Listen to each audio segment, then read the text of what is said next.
Great day. Welcome to the House of Cons. I'm Black Jack. And we're back at y'all one more time. Sunday, August 3rd, 2020. Sunday, man, y'all, I'm throwing it off right now. September 3rd, 2023. And we're doing a part 3 to the last Black King of America. The last Black Khan, part 3, Managa. And one more time for the intro from a third eye point of view. Not a bird eye point of view. We see the Khan. We see the Khan crowned up. You know, we've been talking about this Khan for the last 2 episodes, last 2 live streams we did on Julio Pinedo, the last Black King of America, down there in Bolivia, Managa, in South America. But right now, the thumbnail, we looking at Julio's great-grandfather. I mean, not his great-grandfather, his grandfather, Bonifacio. Salute, tribe up.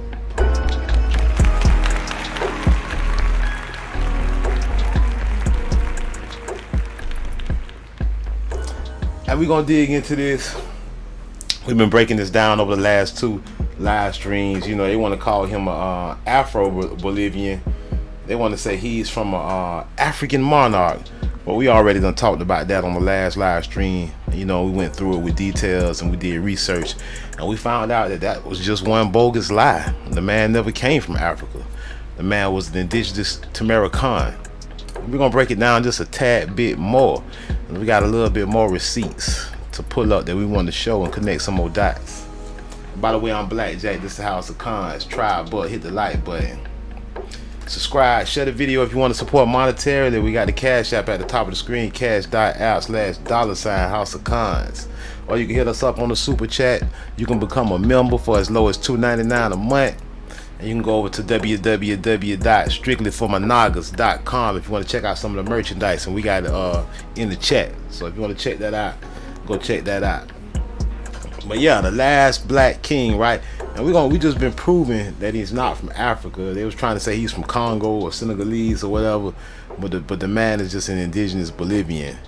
And we even found what tribe they tried to say they was intermarrying with, which was really just exposing the fact that they was of this particular tribe. They wasn't intermarrying with the tribe. They were of that tribe. We're gonna refresh everybody's memory, and for those new people in the house that didn't see the last 2 live streams, we're gonna do a refresh on just exactly what we're talking about.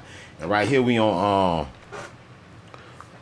Chronopio Journalism, The Last Black King, by Alex Ayala Ugarte.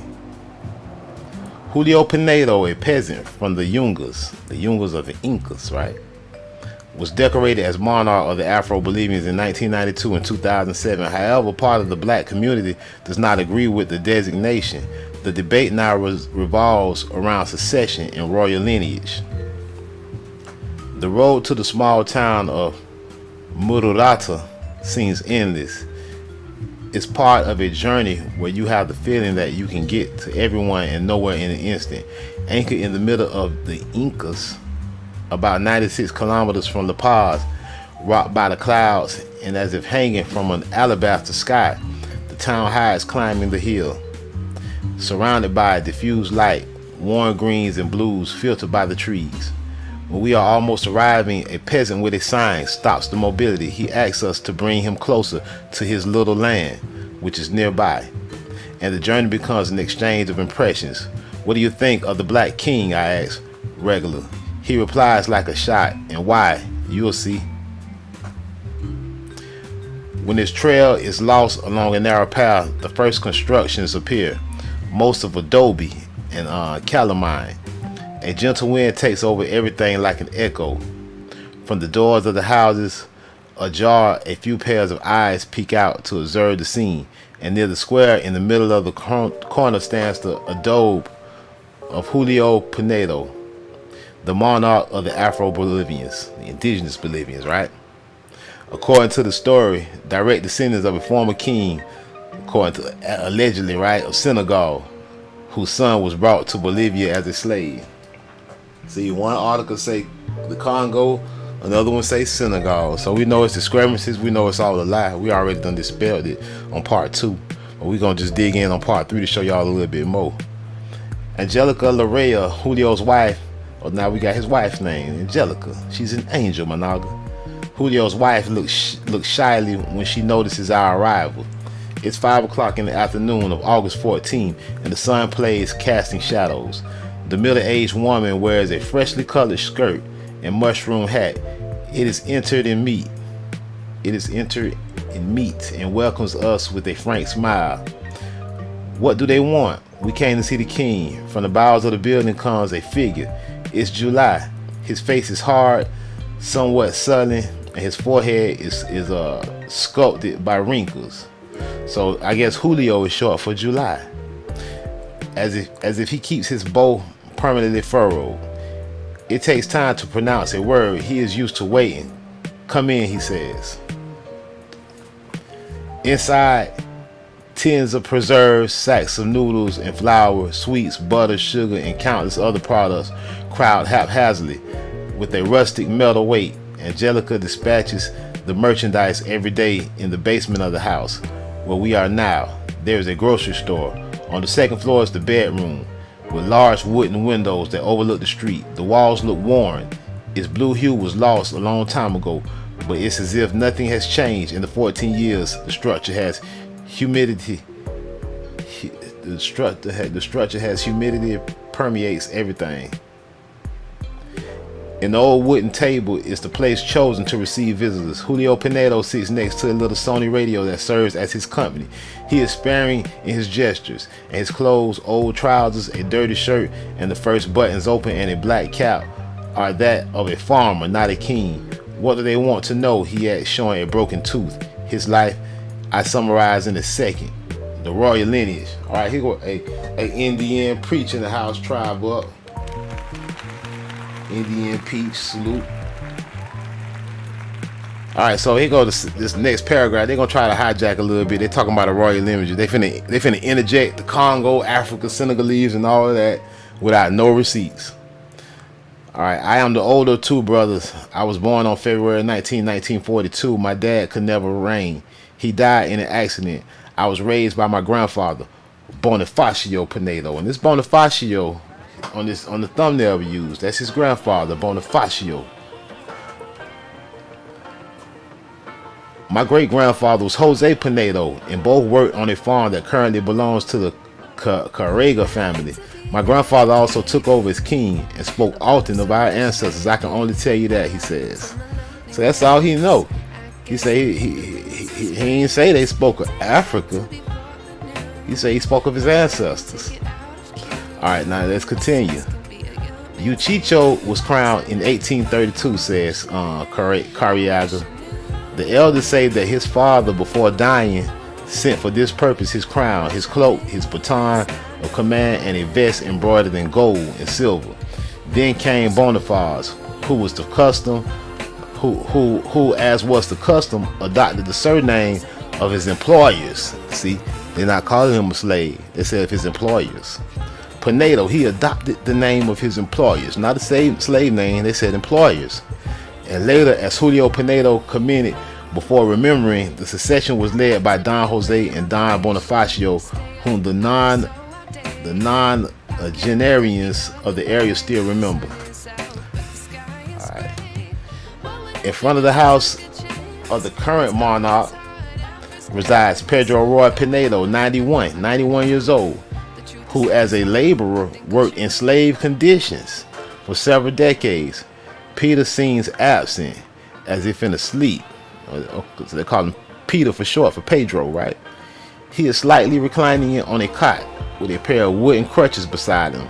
A bare grain beard gives shine to his dark complexion.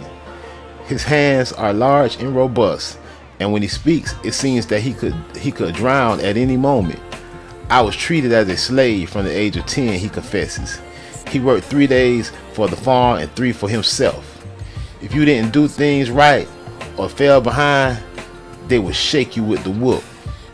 And Bonifacio knew that well. Bonifacio, he continues, was chubby, a good person.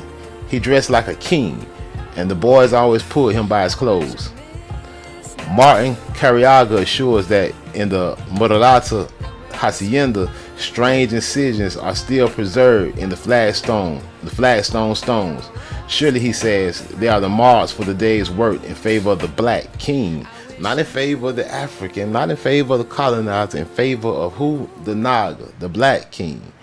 Since he did not work, since most of his work was carried out by the servitude, by the rest of the so-called Afros, indigenous people. All right. Jorge Medina, executive director of the Afro-Bolivian Center for Integral and Community Development, asked for his part that Bonifacio rebelled. He did not accept impositions, and that it was why he escaped to live in a land he called La Soledad. The bosses, not slave masters, the bosses, fearing that he would rise, offered him to assume leadership. They offered him leadership among their own and gave him privileges, which prevented a revolt from taking place. So they say, these Nagas gonna revolt. So they say give the kings privileges. Y'all keeping up? The coronations. It's early August 15th in the morning. Julio Pinedo continues with his undaunted, expressionless, and sharp face, as if a mole had fixed in his features a permanent face of desolation and sadness. He holds the machete as if it were the extension of his arm. He has had only a coffee and a piece of bread for breakfast, but he already feels strong. You are placing some thorns at the entrance of your property. If not, they come in to rob me, he laments. And he begins his usual pilgrimage through a place with around 5 hectares. I grow citrus and coca. The harvest of the fruit is annual, but the coca leaf is produced 3 times a year, he explains. That's why most of us here are coca growers. They growing that cane. From Monday to Saturday, the routine is repeated. From 8 o'clock a.m. to 17 p.m., I'm in the field. There are banana, rice, egg, or chacuecito. Then when I go home, I try to get some rest. Sometimes I look at the novel. You learn. Now I'm just seeing one of a man who is separated from his wife and married a young girl. Quite a mess. But those things happen even in these villages. Julio is industrious, a wise man in the affairs of the field. But he is not the king that many imagine. The royal costume possibly rests in a closet. He does not want to tell me. He has no palace and not even an office in Murata.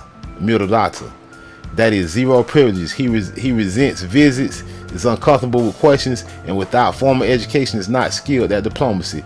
His appearance is taciturn, and his cadence when walking, with his body slightly leaning forward and his gaze down, is more typical of a peasant than a monarch. However, he has already been crowned twice. The first was in his village in 1992. I almost had to convince him of his condition. My mother, he didn't even know he was king. So how you gonna talk about he knew he was from Africa? See, these people are lying. He didn't even know he was the king. My mother always told me about the black king, about his grandfather Bonifacio. Just like all your mothers and your grandfathers told you that you had Indians in your family. Monaga, listen to your ancestors. Don't listen to fools out here. Listen to your grandma. Listen to your grandfather. They know what they're talking about. And I wanted to rescue tradition. I had to show him books by Paredes Candia. I borrowed the original cape and crown from the Museo Costumbrista de La Paz until he finally accepted the appointment. Martin Carrega tells me. See, he wasn't even with it. He like, y'all done lied so much, he don't know what to believe. Now they done convinced him he from Senegal or Congo when he an indigenous Bolivian Managa. He from America. The ceremony was held in the Timber Chapel of the Murata Hacienda, recovering an ancient tradition, the Feast of the King. That's an ancient tradition. There ain't no new tradition. It's ancient. Which used to be celebrated on the first Saturday of the Holy Week, a date that was dedicated to San Benito, patron of the Bolivians, not Afro-Bolivians. Let's stop that. Bolivians. This is not celebrated in Africa. This is ancient tradition of Bolivia. That day, April 18, Zamponas and Copias paid tribute to Julio Pinedo. It was danced to the rhythm of Saya, and a royal side was read that read all people, even whites, mestizos. And look, they slid in indigenous people when we know they are the indigenous people. Must keep respect and consideration for the king. That's like me saying all whites, mixed people, and Negroes, y'all better respect Blackjack. He ain't say he wasn't indigenous. He said all people, even whites and mestizos, and my own indigenous people, must keep respect and consideration for the black king, Managa, and woe to him who is mocked. For black guards wielded with whips will make him pay honor to his figure. The black guards had a whip ready to whoop that trick, like we done saw before over here, right? The second coronation, meanwhile, is more recent. It was sponsored by the prefecture after a study and took place on December 3rd at the Presidente Hotel in La Paz. For the occasion, Julio wore a red cape and with so-called African details, indigenous details, designed by Beatriz Canedo Patino, who made the dress of President Evo Morales for his inaugural words in Congress. There were no big speeches, but a special joy was felt among those present, most of them so-called Afro-Bolivians, most of them Nagas, right? Not surprisingly, so far, Julio Pinedo is the only recognized descendant in Latin America of a Naga king, not an African king, of an indigenous king. Why would Bolivia even recognize an African king? Let's stop the bull. In the past, in other countries, there were others.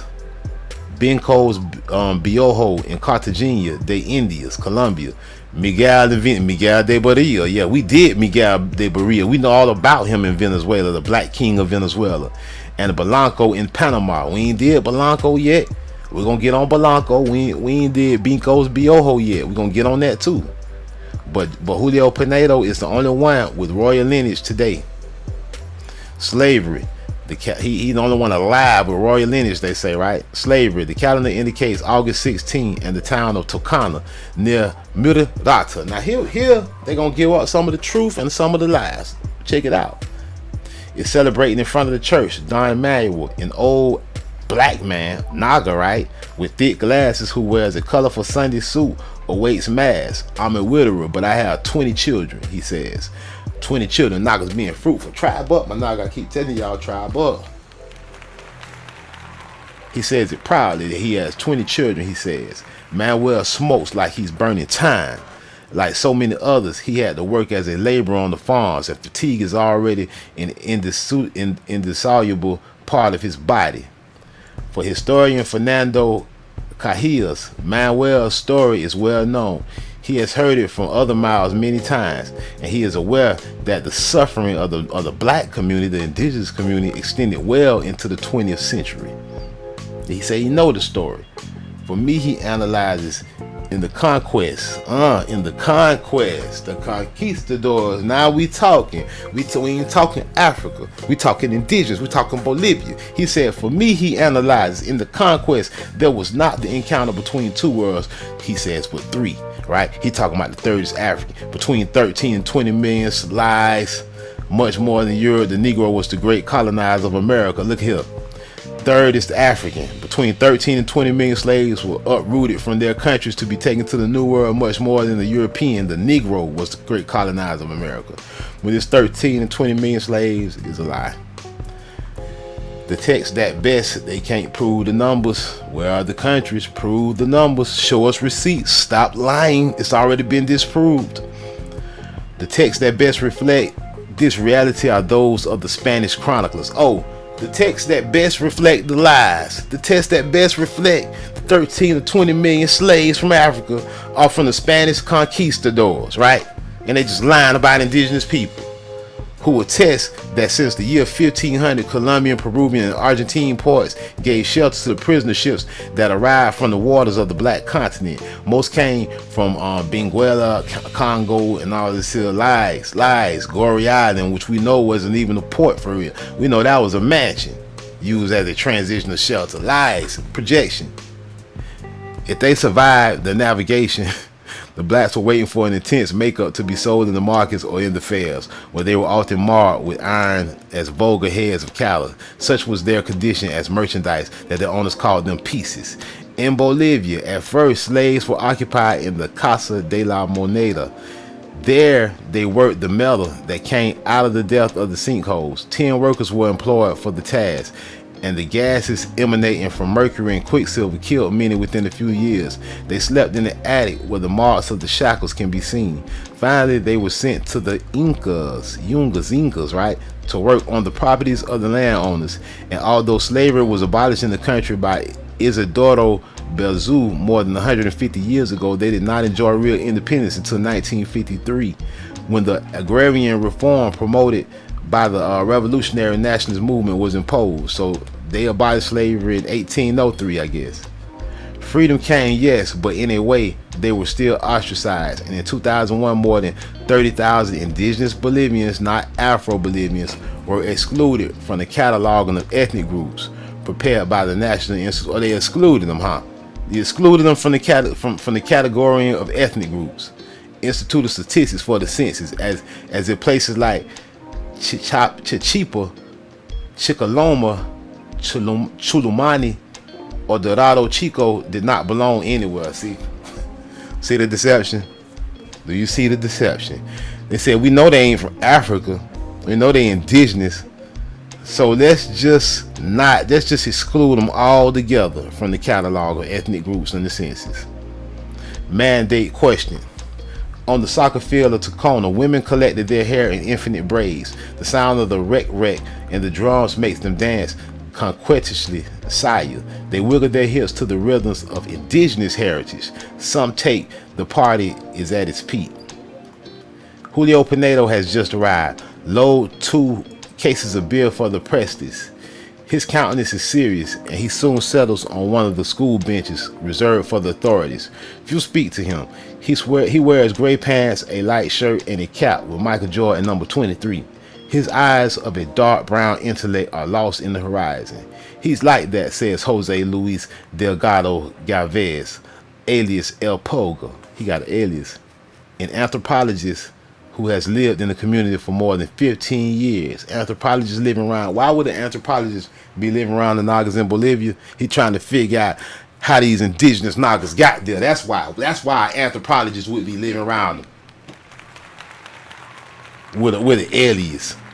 His character is very special. It goes unnoticed and is not expressive at all. They aren't studying them people. They know who these people are. They know they cons. Boniface had more personality, but as it is, you have to understand it. For me, he say Boniface. He say his granddaddy had more personality.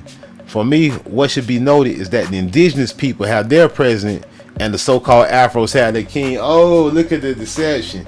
You can't mention the Naga without mentioning the indigenous, because we know you're talking the same person.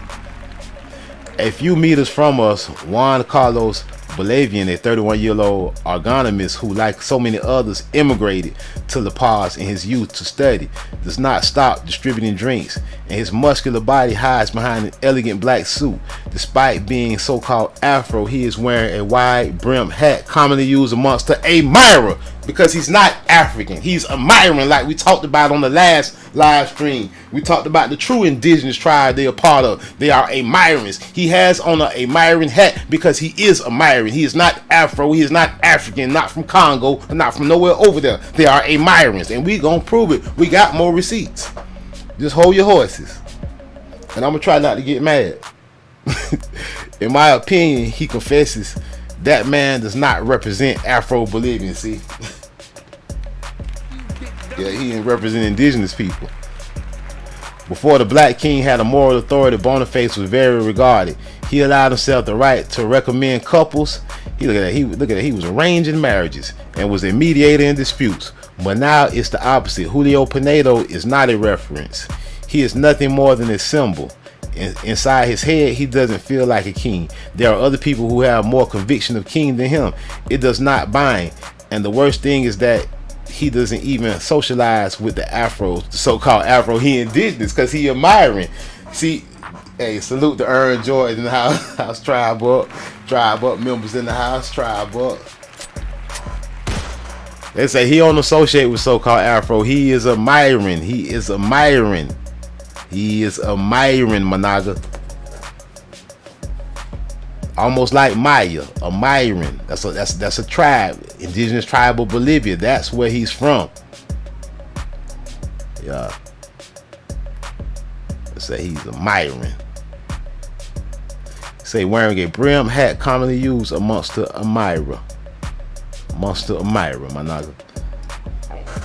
Juan Angola Macande, a black economist who has spent years compiling the stories and experiences of grandparents, had a similar criterion. Julio Pinedo has no charisma. They have transformed it almost into a decorative element. He has not even traveled to Afro-descendant communities. He said, what I need to go over there for? This is a stronghold of the Naga, fool. To be known, it has not assumed its responsibility. He doesn't even know his roots well. Of course, because y'all lied and y'all gave him a fictitious story when y'all know he just an indigenous Naga king. And it has done nothing for the collective rights of our population. In addition, the two coronations seem to me mere show. The first was sponsored by a white man. Yeah, I wonder why. A white man telling him he from Africa. And the second by the prefecture, which for me set up everything to do politics. Yeah, we get into it now. We get into the truth. Jorge Medina of CADIC, in spite of everything, is confident in the role assigned to him. I hope that Julio Pinedo gets involved in the process of struggle that we have. I think it is important that he plays an active role, and I see it more and more open. We as new generations have to know how to reach him, bearing in mind that he has been a peasant all his life. Man, I wish I could reach him. Hey man, anybody in Bolivia might be watching, man. Hey man, hook Julio up with me. Hook that brother up with me. Prince Rand. Escuelita de Murata, August 17. Rolando Pinedo, 14 years old. It's his son. That means it's his nephew. Prepares to play soccer. He wears a Barcelona kit, and his friends call him Prince. Legally, he is the recognized son of the so-called Afro king, the Naga indigenous king, but he is really his nephew. Rolando's teeth are sugary, his hair frizzy. Sugary, they mean white. His hair frigid, they mean nappy. And unlike his father, he smiles all the time. It is its antipode. I would like to study history to learn more about our ancestors, he said. Man, holla at me, Rolando. I would like to study history to learn more about our ancestors, he says. And to be king, I asked him. It would be a pride, but it has not yet been decided. Man, I hope they don't brainwash the young Naga and indoctrinate them. That's what they're going to do. He trying to learn his history. The succession debate is more open than ever. For Juan Carlos Bolivian, the boy has no royal blood. Oh, we got a hater. And Julio Pinedo should be the last martyr. Or they want to say the last Indian, the last Naga, the last king, right? They want to say, oh, he should be last. Now his nephew up next. For Jorge Medina, on the other hand, the laws protect him to assume the throne. Oblivious to so many circumstances, Rolando flirts with the girls. They need to protect Rolando, man. These people are trying to do something to Rolando, man. It is one more a boy of the 21st century who tries to kick the ball with skill in the purest Ronaldinho style. Epilogue. Before leaving back for La Paz, I knock again to the door of Don Julio's house. Angelica, his wife, watches television sitting on some bleachers. The king in his chair, as if the screen were his particular window to the world. She makes a request. We want to build a palace for the king. To see it, they just take him to the mountains, my naga. To see if they will help us. He since I have entered has not even looked at me. He didn't look at him when he walked in. For the first time since I embarked on this journey, his imprint seems to me to be that of a king. Immersed in his silence, he looks haughty. Would you allow me to take a picture of you with your crown? And my question sinks into a deep void. He ain't even answer. Julio does not answer. It's a statue. He ain't even blink. His arms intersect, ending the visit. I just sat there and did this. He told him, man, let the door lie hit you where the most high split you. And he barely readjusts to give a warm handshake. His pose, hieratic, reminds me of that of a mannequin that until a few years ago showed the original clothing of the king in the Costumbrista Museum of La Paz. Only a small difference separates them. Don Julio cloistered as in a particular exile may have followers but not subjects. Alright, so that's just a refresh on Don Julio Pinedo, the Don, Managa the Don. A refresh, and we just talking part 3 because we want to point out some few things about him not being from Africa. We already exposed that in part 2 in the second live stream. But we got some more dots to connect. We got some more receipts we want to show. And by the way, I'm Blackjack. If you ain't know, hit the like, subscribe, and share, Managa. And let's go to this. So we see that he had on his people had on an Amira hat. They told us who the indigenous people was. So when you type in indigenous people of Brazil and you'll Google with your little Google finger, take your little Google finger and type in indigenous people in Brazil, Managa, and you see the Amira and the Quechua. The Quechua and the Amira are the largest groups. The Quechua, remember that. We already know the Amira and the Quechua also, Managa. The Quechua, Managa. The Amira and the Quechua. So we know who these people are. We know who we talking here. We talk about the last king, huh? We know we talking about the Amira and the Quechua, Managa. So let's continue. Indigenous peoples of Brazil are Native Bolivians, Native Americans, Managa, indigenous Americans who are of indigenous ancestry. They constitute anywhere from 40 to 70% of the population, right? And belong to 36 recognized ethnic groups. And Mara Quechua are the largest groups, right? Talking about the Andes Mountains, right? Bolivia, right? Lands collectively held by indigenous Bolivians and native community lands, right? Let's see. You know, they got a lot, all right. They got stuff listed here. Oh, that's what we was looking at earlier, the Gateway of the Sun, that Cutumayo video. Oh, up in there in the mountains. Oh, they love to fight in the mountains and the stronghold of the Nagas. I wonder why. Historically, indigenous people in Bolivia suffered many years of marginalization and a lack of representation. However, it was in the last decades of the 20th century that saw a surge of political and social mobilization in indigenous communities. In 1952, war that liberated Bolivians gave indigenous people citizenship, still gave little to political representation to indigenous communities. It was in the 60s and 70s that social movements such as the Catarista movement began to also include indigenous concerns. The Catarista movement consisting of the American communities of La Paz. Yeah, La Paz. We all over La Paz, right? So let's peep something real quick.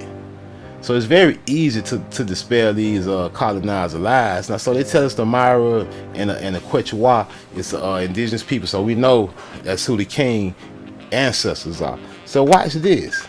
They talking about slavery from Congo. Let's put indigenous Bolivian slavery and see what happens. Watch what it pulls up. Let's see. Spanish conquistadors. Oh yeah, the Spanish, we know, discovered silver mines in what is present day Potosi in 1544 and needed labor to extract the silver. Natives residing in the area were the first enslaved to work in the mines. Now we just read in The Last Black King, when they was talking about Uchicho. He was working in the mines, Managa, the royal lineage, talking about claiming he from Congo and from Africa.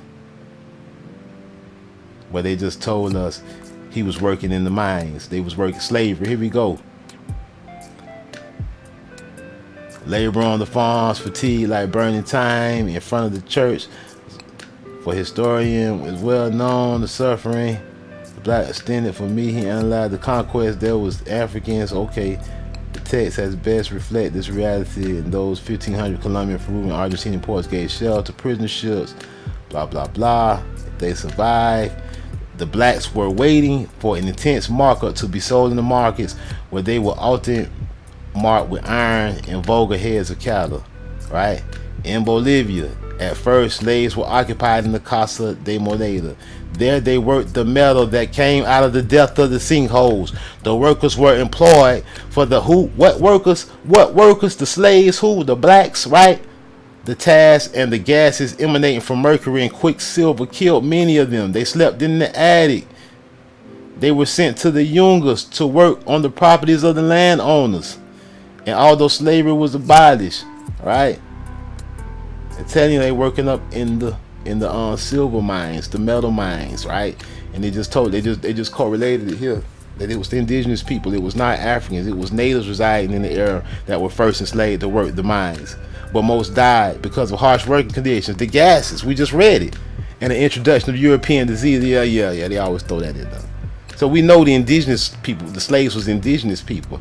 And we talking about the Amira and the Quechua. And salute Monag in the house, Jackie Salah in the house, Tribe Bud for the members. the Amira and the Quechua people, the Quechua, right? We just read that the indigenous people was the Amira and the Quechua, and we see that the slaves was the Amira and the Quechua. They was the natives in the area of the Yungas, right? And one more time,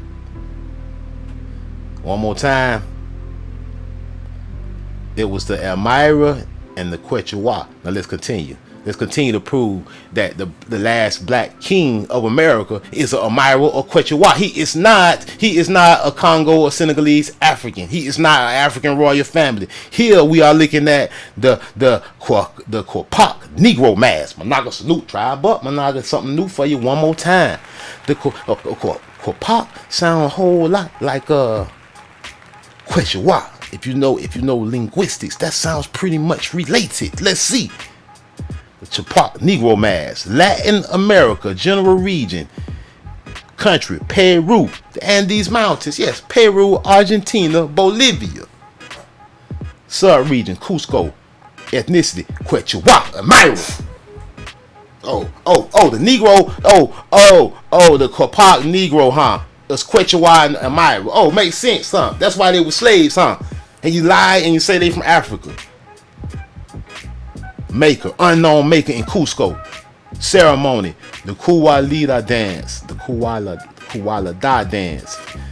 Fiesta de la Virgen del Carmen. Age, all right, they say this was made in the 1940s. I'm like, man, and look, all right, so they got more images of the Quechua Nagas, right?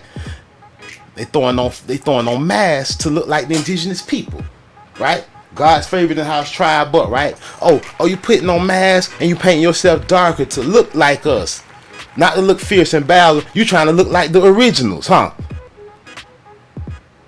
You wearing masks to try to look like the original Bolivians.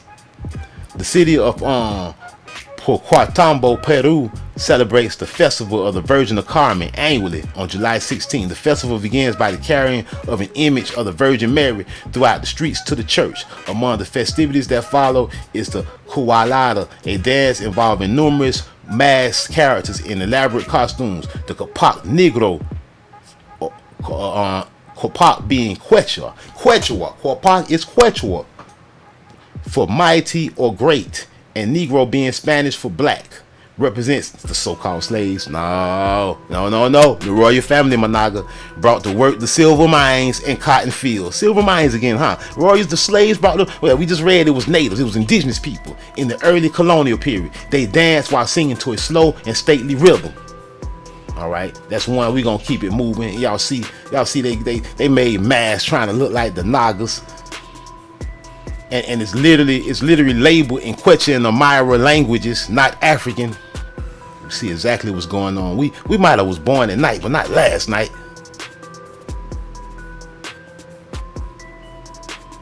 You got another source on the Quapac Negro. This mask, known as the Quapac Negro, is worn during the festival in Quauhtémoc, celebrating the Virgin del Carmen. In the dance of the Quapac Negro, black slaves from colonial times are remembered. According to oral tradition, many of these slaves were brought from the coast of and Bolivia region, Managa. Ding, ding, ding, ding, ding. Let me get my little ugly ass off the screen so you can read it for yourself, Managa. You see Blackjack ain't making it up. I keep telling y'all it's indigenous people, not Africans, and they finally admitted the truth. According to oral tradition, many of these slaves were brought from the coast and the Bolivia region, not from Africa. They was brought from the coast and the Bolivian region. The last black king came from Bolivia to Quauhtémoc, where they worked in gold and silver mines. Let me plug my computer, my laptop up. They worked in gold and silver mines, huh?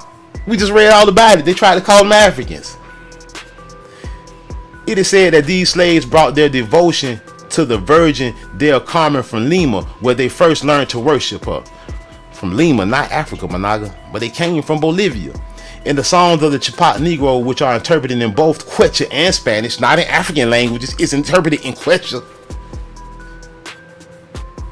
Both their suffering as slaves and devotion to the Virgin del Carmen are recounted. Yeah, because you tried to Christianize them. You put doomed out verses on them. We understand. We got clear understanding.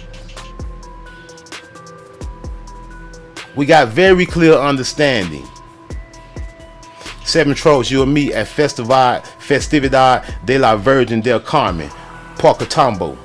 You're surrounded.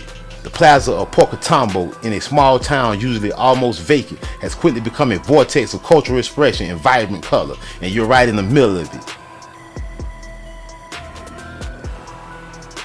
Tradition brought to life, Managa. The multicolored demons of hell locked in battle and even giving their lives to protect their sacred one. See, this is a ritual, my Naga. This old colonizer ritual they got the Nagas involved in. And it's proven that they're not from Africa. We stroll down. 7 characters you will see at the festival of Porcatambo. Now look at this. The Mokta. The name meaning young peasant. These characters are the only ones to not participate in any coordinated dances. Instead, they choose to wander around freely, often causing mischief. So you see the costumes looking kind of pale, right? Let's continue. The Chapak Cruncho. These look like they would be possibly in Tamaricans or possibly $5 fakers. And it says here, the rich Choncho, the favorites of the Virgin of St. Carmen, are easily recognized by their meticulously arranged tropes they arrive in and the plume of tropical birds adorning their heads. They represent tribes of the Manu jungle that were conquered by the Inca. See, these might be invaders here. The Inca conquered them. If the Inca conquered y'all, y'all weren't even supposed to be over there. These probably some Eurasians. A highly privileged group, right? This here, the Chapak Cola. Oh, a pale face. What is this? Representing the Highland merchants of the Quisir region of the Inca Empire. Ain't no Inca, man. Why they got on pale white face? It can't be an Inca. The Chapak Negro. Okay, here we go. Here's our guy. With intricate crests adorning their robes and dark features highlighted by gold, the Chapak Negro pay honor to the slaves who were sent across the Atlantic and brought to work from Bolivia. Oh, across the Atlantic from Bolivia, not from Africa. Interesting. Being taken to the Porcatambo region, they ended up as miners of the abundant gold and silver of the mountains. Their name literally means rich niggas. Rich nigga, huh? Oh, Chapak Negro, rich nigga. Let's see one more time. Let's see one more time who worked the silver mines. One more time, who worked the silver mines?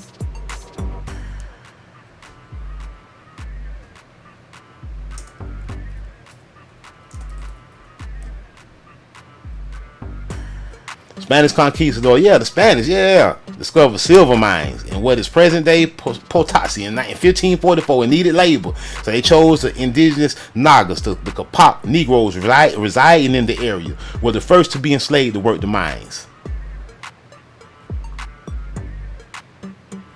Yeah, it make a whole lot of sense. When you connect the dots that make sense, it get real easy. Being taken the region, they ended up as miners of the abundant gold and silver of the mountains. They know all about the mountains. Their name literally means rich niggas.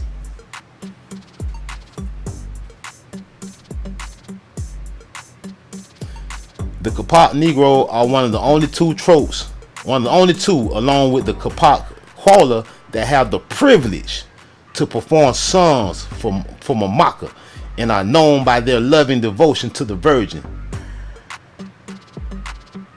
Look at this. The Maheno, dressed in leather coats, duotone ties, and large brim hats. These long-nosed, hook-nosed participants, less colorful costumes, make them stand out among the tropes. They represent the Spanish conquistador, the old hook-nosed Jew.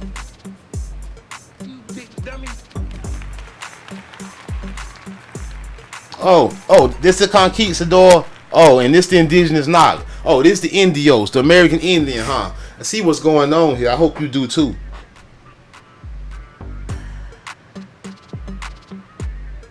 Afro-Bolivian royalty. Oh, Afro, huh? Oh, you mean Indio-Bolivian royalty. Indigenous Bolivian royalty, right? A remote town counts a king amongst its residents.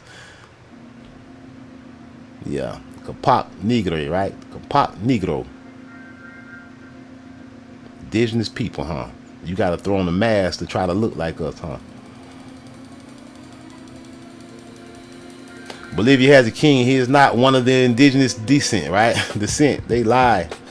They throw a disclaimer in immediately. Bolivia has a king and is not one of indigenous descent. He surprisingly is African, which is a lie. We just saw that the Bolivian indigenous people of Bolivia worked those silver mines. We know Uchicho is a Bolivian name. It's an indigenous American name, not African. We already looked at the royal tribes of Congo in the last stream, so we know you're lying. He said one of the many Bolivians who make a living growing cocaine, Managa, found out a few years ago that he is a direct descendant of Boniface, Managa. Boniface, Managa, that's not even Boniface, that's not African. A tribal king from Bolivia. No, Central Africa. Lies. Straight up lies. It's not even worth reading, is it? They say years later his crowning was not only a surprise, yeah, he didn't even know for him, as it was for many to find out that so-called Nagas live in Bolivia. Indigenous Nagas, yes, that's right. I keep telling y'all, it don't matter. I can pick any place, man. Hey, salute, alluring fire in the house. We can pick, man. We can go to Argentina next, man. The Naga is the indigenous person. I'm telling y'all, I mean, if y'all don't believe me, we'll do it. We go to Bolivia, Argentina, everywhere you thought was somewhere else. Stronghold of the Naga, man. It's not a game over here.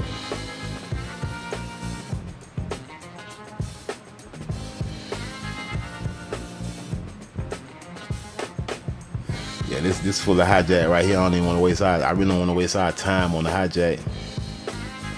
Afro believe in this, and that's disrespectful.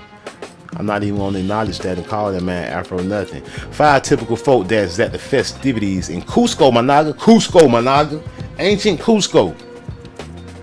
Cusco dances date back centuries, eons, Managa, and have also been renewed over time, such as the traditional dances of the Chunchas, the Ukukus.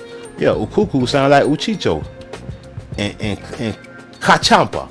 Others appear in the colonial area, blending European and Andean mountains, South America, not African elements to create incredible dances such as the Negritos. European and Andean elements creating dances such as the Negritos. Most of these dances are performed during patron saint festivities, carnivals, and religious festivities, exhibiting the great vitality of Cusco's culture. The following are the 5 dances most frequently performed at festivities in Cusco. The Capac Negro, which in Quechua means rich Naga, and the collective mestizo dance created in the early days of the Republic, and characters represent the black slave and the slavery that existed during the colonial period. Who got enslaved though? Who was it though? It was the indigenous people, not no Africans. Them black Nagas was indigenous. Native residing in the area were the first enslaved to work the mines.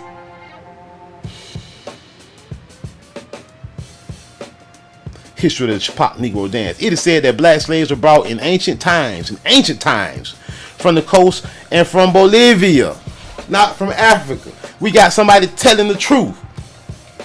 To work in the gold and silver mines in Porcatambo, and some brought with them their tradition of worshiping the Virgin. They brought their tradition with them from Lima. And who were they? They were the natives residing in the area to be first enslaved in the mines. And they brought their traditions from Lima with them on those gold and silver mines in Porcatambo.